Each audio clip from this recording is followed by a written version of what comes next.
nila dito is they are living a very comfortable life doon sa Pilipinas. And here it comes in, kailangan namin maging independent.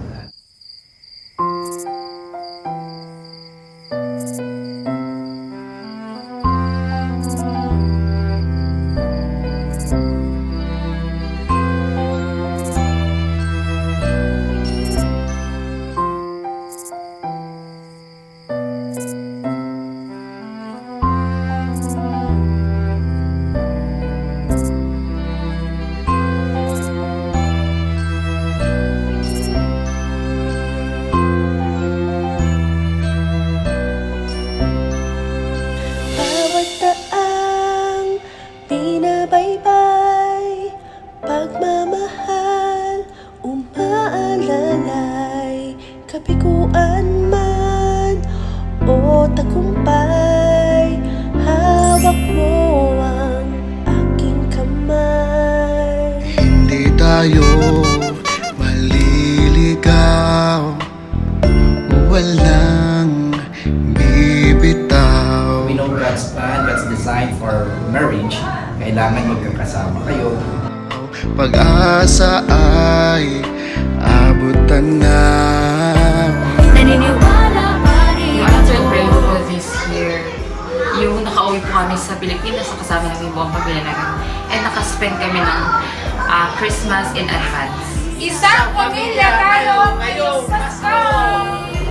Yung nami-miss ko po sa Philippines is yung family ko kasi first time ko mapalayo sa kanila ng matagal. Nami-miss ko yung life ko sa Philippines, nakikisama ko ng mga pamilya, together, ng buong family, Thanksgiving. Malaking adjustment sa akin yung nandun, thank God, kasi na-introduce sa akin, sa amin, itong YIC family. So, because of this one, I found my family here in UAE. And I thank God for that one. Isang pamilya tayo ngayong Pasko! Now we can say that we really experience family together, meeting all the sacrifices, ng mga challenges, to be together, to work together sa family. Dito namin naranasan. Isang pamilya tayo ngayong Pasko! Before, we are just enduring our marriage.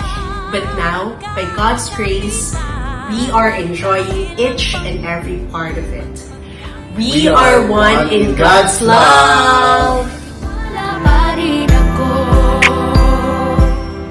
Isang pamilya tayo ngayong Pasko!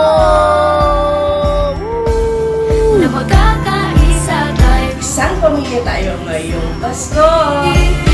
Isang pamilya tayo ngayong Pasko!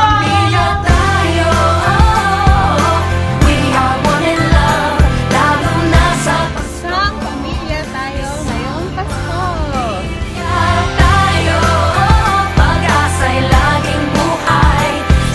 Isang pamilya tayo ngayong Pasko!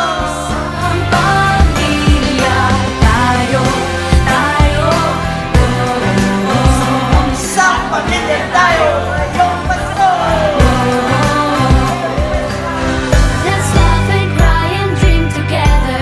Na-miss ko ngayon talagang Christmas ay ang aking family. It's been 3 years na hindi ako nag-celebrate with them ngayong Christmas. And cry and dream together.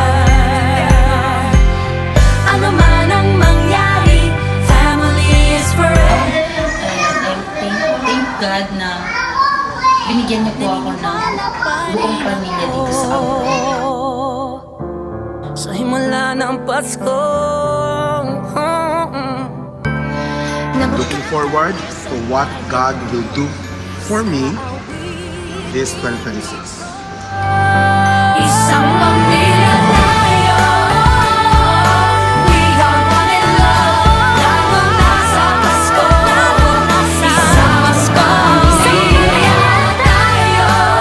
Pag-asa'y laging buhay. Isang pamilya tayo. Isang pamilya tayo.